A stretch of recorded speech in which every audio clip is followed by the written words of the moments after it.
நடிகர் சரத்குமார் இருக்கார்ல, அவரோட பொண்ணு வரலட்சுமி இருக்காங்கல்ல, அவங்களுக்கு வந்து என்கேஜ்மெண்ட் நடந்திருக்கு. இன்றைக்கி தான் நடந்திருக்கு அந்த என்கேஜ்மெண்ட்டை. ஃப்ரெண்ட்ஸ் அண்ட் ஃபேமிலி கூட ரொம்பவே சிம்பிளாக நடந்திருக்கு அப்படிங்கிற மாதிரி சொல்லியிருந்தாங்க. இதுக்கு முன்னாடியுமே எந்த ஒரு அப்டேட்டுமே கொடுக்கல. அவங்களோட மேரேஜ் பற்றி இவங்க தான் மேரேஜ் பண்ண போகிறோம் அப்படிங்கிற மாதிரி அவங்களும் எந்த ஒரு அப்டேட்டுமே கொடுக்கல. லவ் பண்ணுறாங்க, அரேஞ்ச் மேரேஜ், அதெல்லாம் எந்த ஒரு ஹிண்ட்டுமே அவங்க கொடுத்தது கிடையாது இது வரையும். எல்லாருமே வந்து கெஸ்ஸிங்கில் தான் இருந்தாங்க. இப்போ வந்து இந்த நிலையில் வந்து அவங்களுக்கு வந்து என்கேஜ்மெண்ட் நடந்திருக்கு.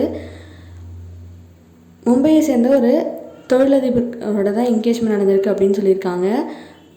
நிக்கோலாய் அப்படின்னு சொல்லிட்டு ஒருத்தர் கூட தான் அவங்களுக்கு என்கேஜ்மெண்ட் நடந்திருக்கு. ஃப்ரெண்ட்ஸ் அண்ட் ஃபேமிலி கூட ரொம்பவே ஹாப்பியாக ஷேர் பண்ணியிருந்தாங்க.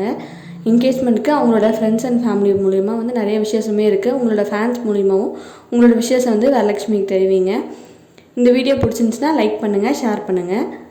அதிதேவ் கிரியேஷன்ஸ்க்கு மறக்காமல் சப்ஸ்கிரைப் பண்ணிக்கோங்க ஃப்ரெண்ட்ஸ். தேங்க்ஸ் ஃபார் வாட்சிங். பாய்.